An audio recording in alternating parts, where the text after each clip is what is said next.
All right, so I'm going to go over this map quiz with you first. We got a bell ringer, and we'll move on from there. Okay. Let me see here first, actually. Let me find one that I can use.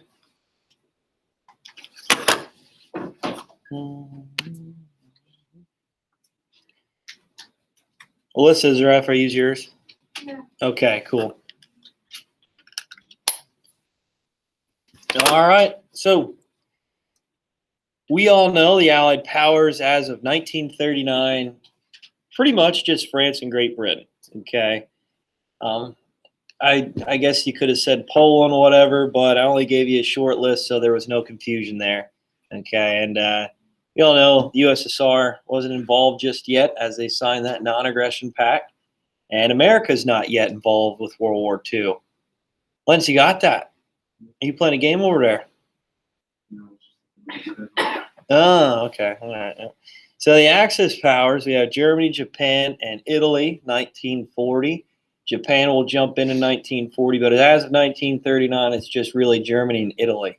Okay. And as they're expanding, we all know that they took over quite a bit of land, right, with Austria, Czechoslovakia, Poland, Denmark, Norway. Oh my gosh, it's never ending. Netherlands, Belgium, Luxembourg. It's crazy. Right? It's crazy how much they expanded. And it's not going to end here. Okay. We're going to talk more today about where they're going next, right, and how much more they're going to be expanding. And we'll talk about that soon. All right, so map, let me pull that up. Where is it at? I must have got rid of it. Let me find it quick. Take me 2 seconds here. 2, there it is. Nice. All right.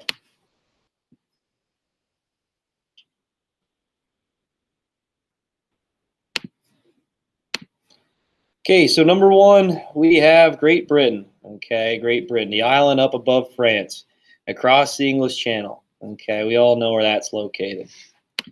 1 second here. Let me just fix this map here a little bit. There we go. 3, we know as Norway. Okay, we just went over Norway the other day and why Hitler was trying to go up to Norway. What were those 3 reasons again? Go ahead, Jakari. Resources. Yep, resources like iron, right? To build up his military even more.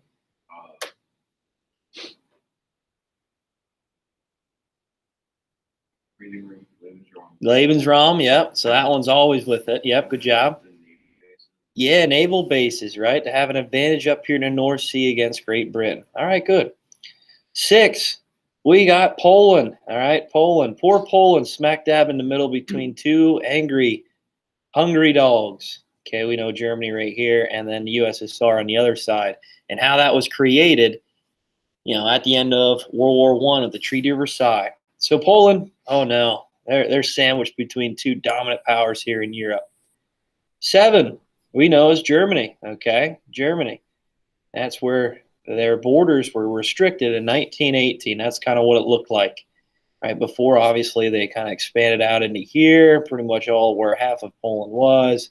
Okay, down in here into Czechoslovakia, right? So they had a large, even Alsace-Lorraine over here. So they were pretty strong. But 1918, that's what it looked like. Moving up until 1933, 34. Okay, obviously up until 38 when Hitler starts his taking of land. All right, 8. We have Denmark, small country up here right above Germany. Okay, Denmark was that first country after he took over Poland that he went to. And the reason for that was naval bases, Lebensraum, right? And to get a vantage point here at Norway to then later create a stronger control of northern portion of Europe. 9, we got the Netherlands, okay? Poor Netherlands, right here, right next to Germany. Okay, and that's going to be the route where Germany is going to take to attack France, which we're going to talk about today. 10, Belgium, that small country right next to Netherlands. All right, and Luxembourg's right here. I didn't have it labeled just because it was really, really small. I guess I could have put an arrow there, but it is what it is. So when Germany attacks France, that's where they're going to go. Okay, they're going to attack through these smaller countries to maybe surprise attack France. And interesting enough, right here where you see my clicker, I guess, the crosshairs, that's where Paris is. So it only makes sense to march through these smaller countries, okay, to attack Paris. Why go through this heavily defended line, the Maginot Line, when Paris is right there? Okay, you guys got that? 11, France, right? France is right here. 12, Spain. All right, so I didn't get to mention it much, but they went through a civil war at the end of World War I, and they're supported heavily by the fascists, by Mussolini, by Hitler, okay, to inspire for a fascist dictatorship here in Spain. Okay, they were kind of separated from the war, but like I said, they're going through their own internal problems. 13, Portugal. Okay, Portugal right next to Spain. They're kind of out of it as well, right? They weren't really involved too much in World War II. 14, Italy. Okay, Italy right down here. We know Mussolini takes power with the black shirt, strong nationalist, fascist government. That's where fascism's really created, okay, in Italy with Mussolini. 16, Austria. Okay, Austria is a small country right here, right underneath Germany. At one time, they were a pretty strong power at the start of World War I. Right now, moving towards World War II, they went through that depression, didn't see prosperous times, and they get annexed with the Anschluss, right, by Germany pretty quick in 1938. 18, Czechoslovakia, right? Czechoslovakia created right here. And this country, again, was created at the end of World War I. So they get taken over pretty quick as well, 1938, moving close to 1939 by Germany. 30, right? The Soviet Union, large chunk of land, Eurasian country, as they span pretty far. We know that as modern-day Russia. They span all the way to the Pacific, okay, into where Europe is at.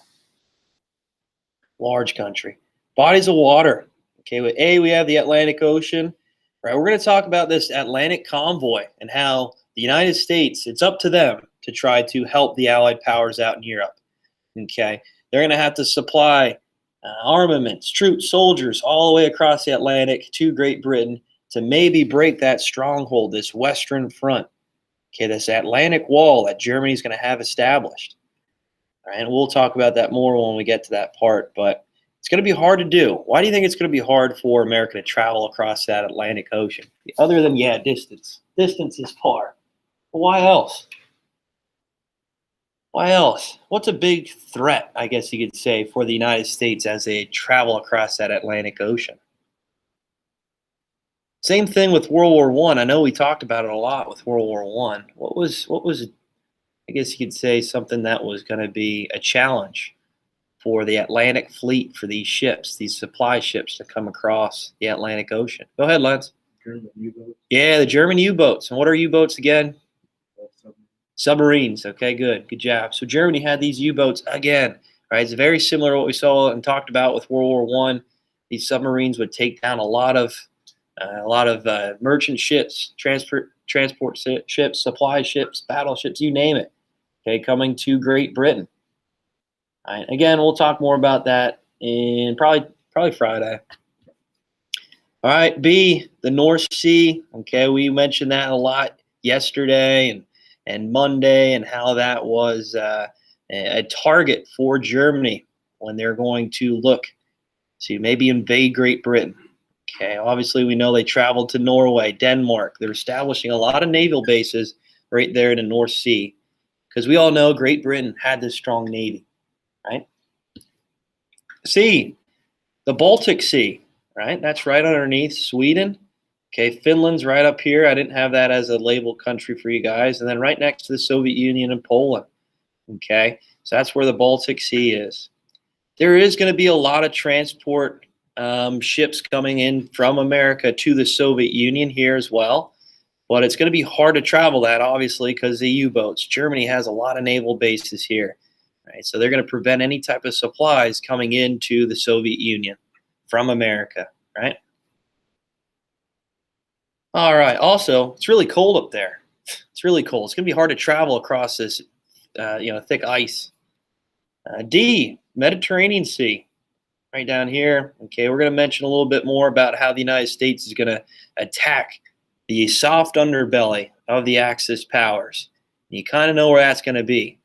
Africa, they got to push the Axis powers out of Africa, moving into Italy, and the Mediterranean Sea is going to be that place where the Allied powers are going to attack the Axis powers. We all know Italy's not as advanced as Germany, and that's why they call it the soft underbelly, right? Because this is probably the best way, the best attacking point. And then E, the English Channel, the English Channel. So we're going to get to Hitler's potential operation or mission to maybe try to invade Great Britain. It doesn't happen, right? Because of this English Channel, because of Great Britain's defenses. Right? So that small body of water protected Great Britain for a long time, and still does in a way, from invasion. Is there any questions on that? Guys good with the map of Europe? Okay. Eventually we'll get to a map of the Pacific Theater, but we'll hold off on that for a little bit. Maybe next week or the week after we'll get to that one. Thanks, Alyssa, for letting me use your map. I appreciate your test. And right now I have a bell ringer for you.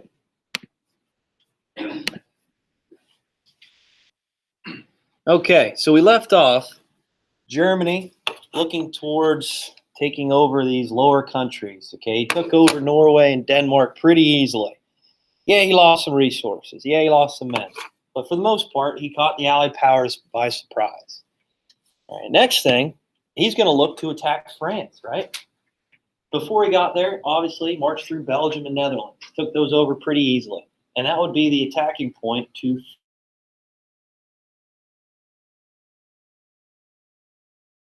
Germany to really piss him off, right? And do you think he will show remorse when taking France? So is he going to maybe calm down a little bit, be, I guess you could say, friendly with his taking of France, or is he going to try to rub it in their faces? So there you go. I'll give you some time to work on that bell ringer. Really just your opinion of what might happen here. If you want to, you can kind of research it, look up what the plan of attack is here. Chris, do you have your hand up? Oh, no. Okay.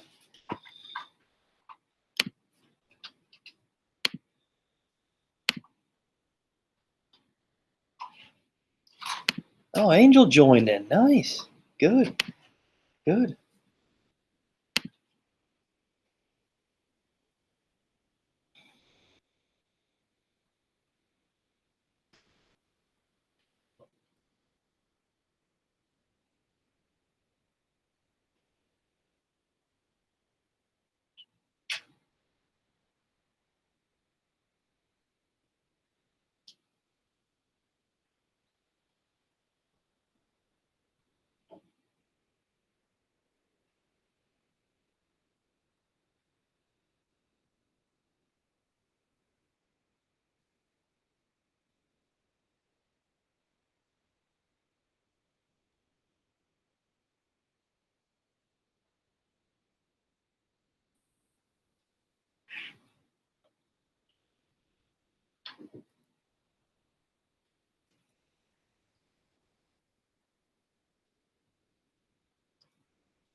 All right, so let's go over this. Why would Hitler want to seek revenge on France?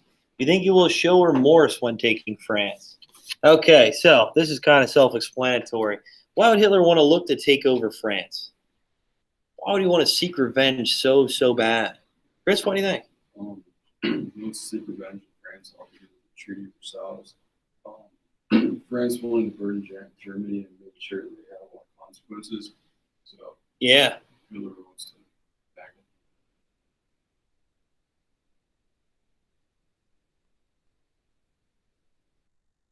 His people of Germany that he would expand the living space in Germany, create a better suited life for these people, which he did supply them a better life, a higher standard of living, making products, supplies, and you name it, more affordable. He built up the military.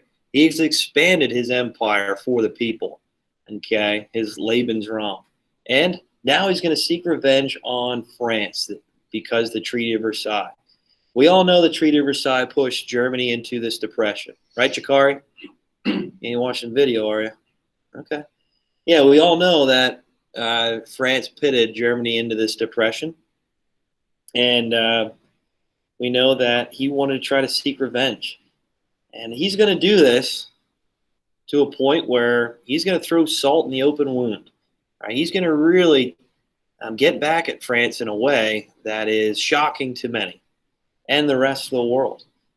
And let's face it, guys, the Allied powers, the only Allied powers left, okay, that are still around 1939, is France and Great Britain. Okay, do you think he's going to go out and lay an assault and try to take over Great Britain right away?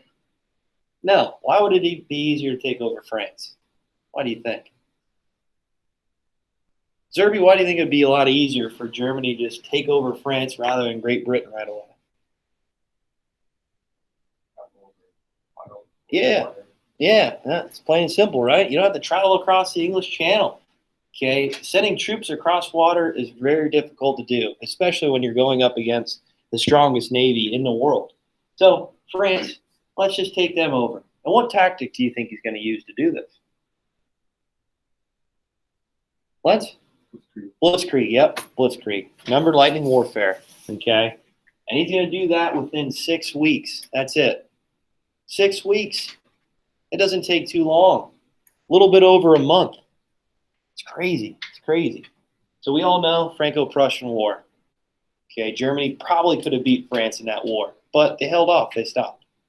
World War One, did they officially take over France? Did they take it over? No, they didn't.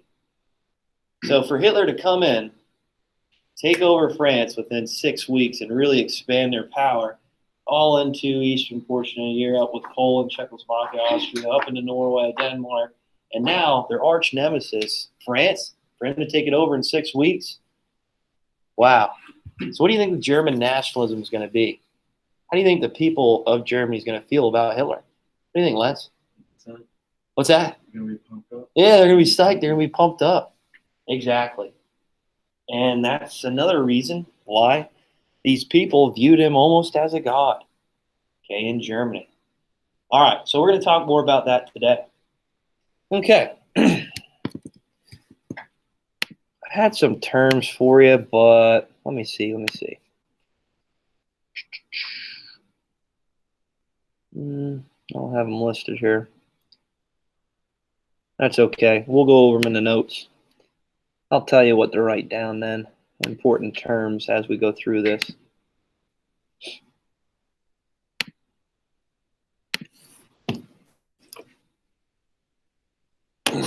All right, so Hitler continues his move.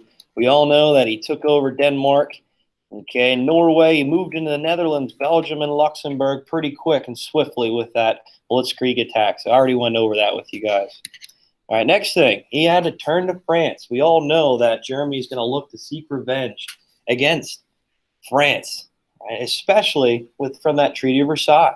We know that Great Britain and France were really the ones establishing the parameters of this Treaty of Versailles.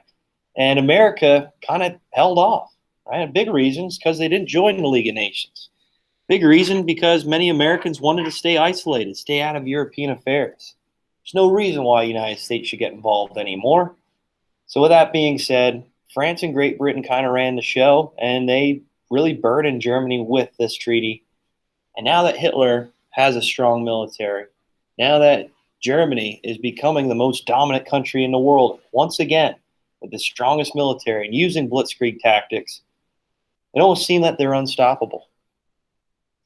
Before they got to Paris, before they got to the capital city, they stopped at Dunkirk. All right, so write that down, guys. Dunkirk.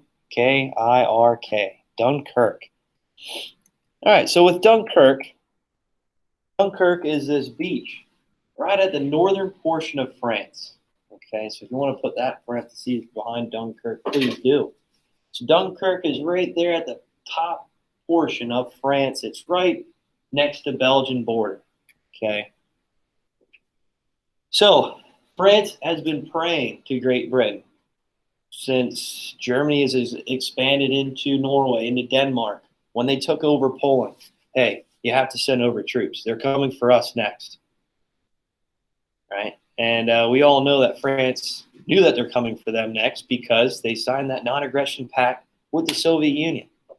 So Germany wasn't too interested in taking the Soviet Union just yet. We'll talk about how he breaks that treaty as well. But France knew eventually Germany's coming for them. So, hey, Great Britain, send troops.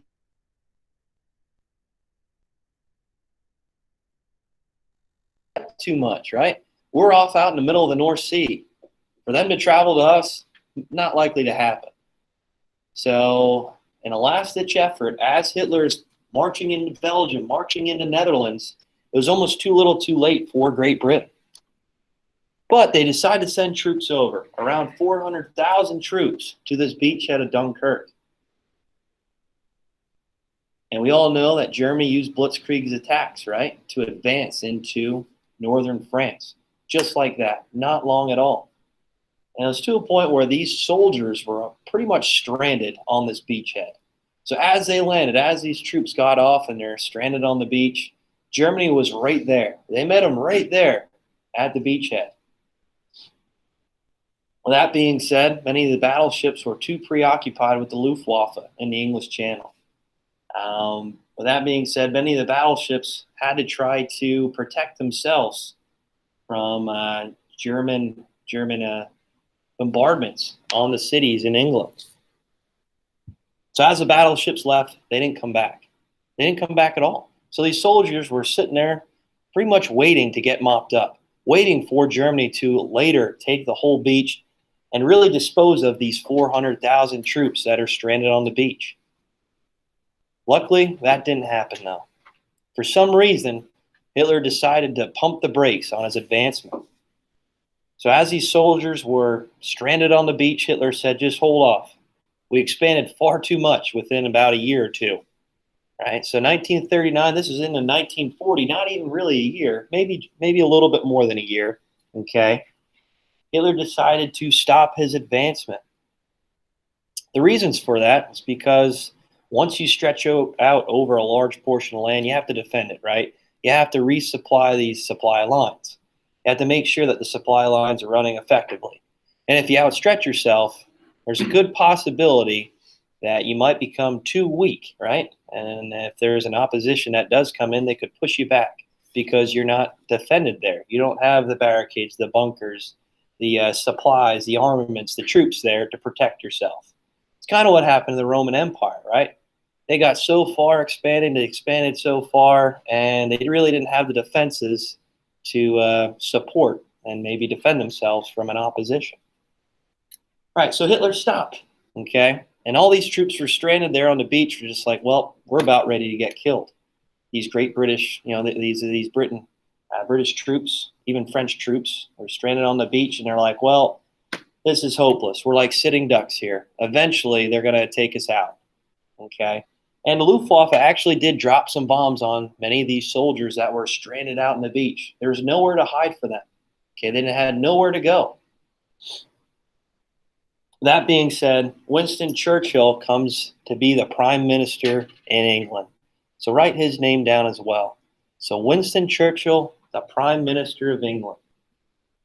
You remember Chamberlain, the guy that came home waving the paper around after the Munich Pact? He left. He said, this is too much for me. Hitler went against his word, and I can't take it anymore. So he's gone, kind of backed out.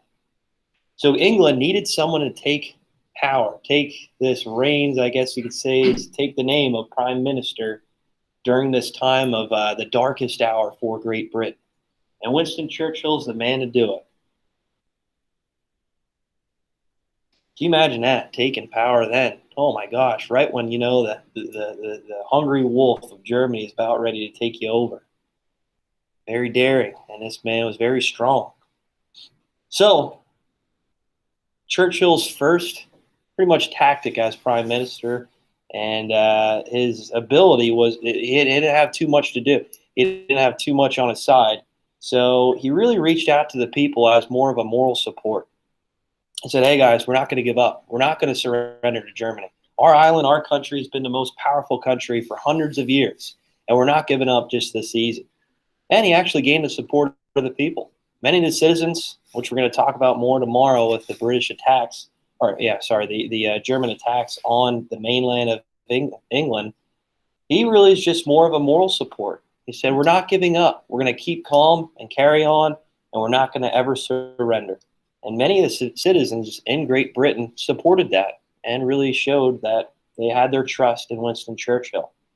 So he launched Operation Dynamo. So write that down as well. Operation Dynamo. Dynamo.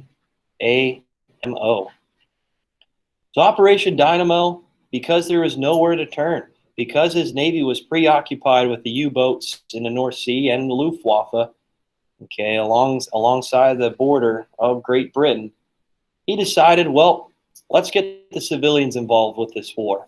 Let's get the citizens of Great Britain to help these soldiers out that are stranded on this beachhead in northern France. So Operation Dynamo, plain and simple, was just the citizens using their own boats, using their own ships of Great Britain to travel across the English Channel. Amongst a lot of this bombing runs by the Luftwaffe, pick up these troops and bring them back to Great Britain. It sounded crazy. Many people in Great Britain are like, wait, you want me to risk my life on the line to help these soldiers out and travel across the English Channel to bring them back to England to make sure they're protected and safe? Yeah. And that's what the citizens did. That's what they did. And this is one of the most amazing stories of World War II. Many of these civilian ships and boats sailed across the English Channel to help these troops out, and they saved 338,000 troops. That's a lot. That's a lot. It's like a third of 1,000,000 troops right there. That being said, you can't win on retreating, right? You can't win on evacuations. You just can't. So that's what Churchill said. It's like, we're going to have to really improve our Royal Air Force, our Navy even more, because we just can't win on retreating. Okay. But in a way, I guess you could say Dunkirk was a win for Great Britain because they saved 338,000 troops that were stranded on this beach. Yeah, they had to leave a lot of supplies and armaments on the beach. It is what it is. But for the most part, in a way, this was a moral victory for Great Britain. That, hey, we have all these troops saved. We can maybe utilize them in the war's future. That's what happens. All right, so yeah, there's Winston Churchill's name there. All right, so that being said, we all know Dunkirk was more an evacuation. It was more of a retreat for these troops across the English Channel to save them into England, bring them back. The civilians, the citizens of Great Britain, had this daring run and this morale-boosting victory for Great Britain. That said, Hitler, once he kind of let these troops go back across the English Channel to, live and fight another day, he decides to take over. All right, he takes over France. It only took him 35 days for him to take over Paris. About 6 weeks, a little bit more, a little bit more than a month. And he does that with blitzkrieg attacks. So as these troops are being sent back over the English Channel to England, what do you think France is thinking? Wait a minute, that was our help. You're supposed to help us stop Germany from advancing into France, into Paris. Well, no longer is that the case. So France knew that eventually they were going to get taken over. And it happens within 35 days. Like I mentioned, the nationalism in Germany was at an all-time high. Okay. Many of these citizens, civilians in Germany, once they went through that depression and they knew who to blame, France, for that Treaty of Versailles, for these reparations, okay. With this victory, this invasion, this was a morale booster for sure. Hello? Yeah, I do. Yeah, I can. Yep, Haley Ryder's supposed to go to the office. All right, so once they take over France, Paris, it looks like, yeah, I just take it, yeah. It looks like it looks like Germany's unstoppable. It really does. Okay, it really does. So Paris falls within seconds. Now, that being said, Hitler does some pretty vengeful things. First thing he does is for the armistice, for the peace treaty signing, he decides to go to this museum where this train car was, where they signed the first treaty, the first armistice to end World War I. He tells his troops, bring this rail car out, put it at the exact location where Germany surrendered to France from the First World War, and we're going to have France surrender to us in that same spot, in that same rail car. Oh my gosh, do you believe it? Do you believe it? Crazy stuff. So he's really getting back at France for that. So he has them sign it there in that rail car. And not only that, he goes to the Eiffel Tower and takes pictures in front of it. Oh, look at me.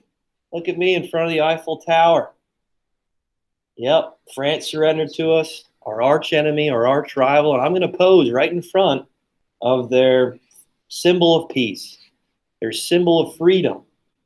That's like someone, I guess, taking a picture right in front of the Statue of Liberty in America. Like, let's say, hopefully it never happens. Takes over America, they take a picture in front of the Statue of Liberty. Or I guess the White House or something like that, the Capitol building. So Hitler's really, really rubbing it into France. Okay, it's like, hey, this only took me 6 weeks. World War I, we could never accomplish it. Franco-Prussian War, we just stopped. But here I am, right? And 6 years in office as supreme leader, as the Fuhrer.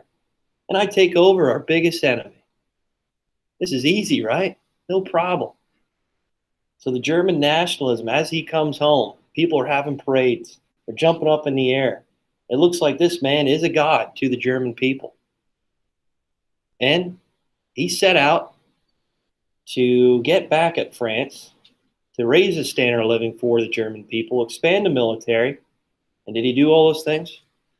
Oh, yeah. Pretty quick, too. Didn't take too long. But one of the biggest things, like I mentioned, was that he had that peace treaty signed in that same rail car, the same location where France had Germany surrender at the end of World War I. If that isn't vengeful, if that isn't spiteful, I don't know what is, right? So I have a video for you real quick of that signing. And it's interesting because there's actual video of him like kind of dancing out in front of this rail car. And when he does get in, he just kind of has like a death stare. It's like, I knew I was going to take you over. It happened. And what are you going to do about it, right? So I'm going to play that video for you right now.